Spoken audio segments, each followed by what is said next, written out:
Hello, আসসালামু আলাইকুম। কেমন আছেন আপনারা সবাই? আশা করি সবাই ভালো আছেন। আমি Mohammad Tanim Mahmud. Welcome to my another blog video. আজ আমি যাব ইব্রাহিমাবাদ থেকে ঢাকা মিরপুর 11 পর্যন্ত।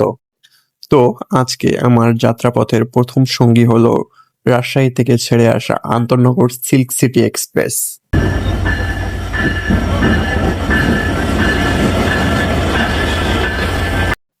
টিং টিং টিং হর্ন বাজিয়ে রাজশাহী থেকে ছেড়ে আসা আন্তনগর Silk City Express Ibrahimabad railway স্টেশনের 2 নম্বর প্ল্যাটফর্মে প্রবেশ করলো।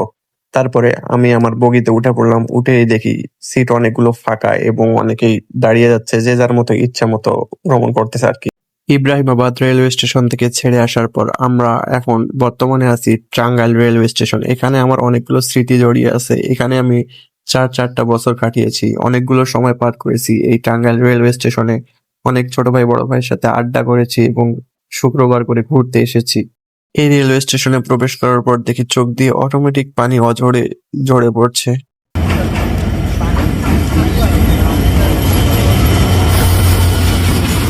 এদিকে ঢাকা থেকে ছেড়ে আসা পঞ্চগড় অভিমুখী আন্তনগর একতা এক্সপ্রেস ট্রেনটি টাঙ্গাইল রেলওয়ে স্টেশনের 1 নম্বর প্ল্যাটফর্মে প্রবেশ করছে এবং আমি টাঙ্গাইলে থাকতে এই ট্রেনে করে বাসা যেতাম, মানে পার্বতীপুর যেতাম আর কি। আর একটা মজার বিষয় বলি, আজ থেকে ঠিক 1 মাস আগে আমি এই ট্রেনে করে টাঙ্গাইল থেকে বিদায় নিয়েছিলাম। অনেক সময় সিটে বসেছিলাম। আমি ট্রেনে ভ্রমণ করলে তেমন একটা সিটে বসি না, সবসময় দরজার পাশেই দাঁড়িয়ে থাকি ভিডিও করার জন্য এবং প্রকৃতি দেখার জন্য। এটা আমার কাছে অনেক বেশি ভালো লাগে। টাঙ্গাইল থেকে ছেড়ে আসার পরে আমাদের ট্রেনটি জয়দেবপুর রেলওয়ে স্টেশনে কিছু সময় যাত্রা বিরতি করলো। জয়দেবপুর রেলওয়ে স্টেশন থেকে ছেড়ে আসার পরে ঢাকা বিমানবন্দর রেলওয়ে স্টেশনে ট্রেনটি কিছুক্ষণ যাত্রা বিরতি করলো। এখানে একটা জিনিস লক্ষ্য করলাম, অনেকগুলো মানুষ ট্রেনের জন্য অপেক্ষা করছিল। আমি জার্নি করতে করতে প্রায় নাজেহাল অবস্থা, অনেকটা ক্লান্ত বললেই চলে।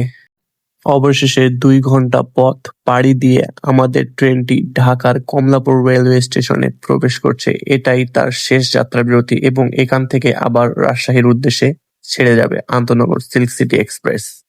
কমলাপুর থেকে আমি একটি রিক্সা নিলাম মতিঝিলে যাওয়ার জন্য, আবার একটি ট্রেনে ওঠার জন্য। এখন সেই ট্রেনটি হলো মেট্রো রেলওয়ে।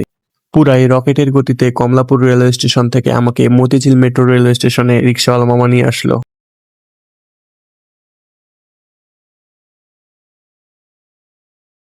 এখানে এসে দেখি পুরাই এক ভিন্ন চিত্র। ভাগ্যিস আমার আগে থেকে কাট করা ছিল, না হলে আমাকে টিকিটের জন্য এই লাইনে দাঁড়াতে হতো। যে বড় লাইন, না হয় আজকে বাসা যেতেই পারতাম না।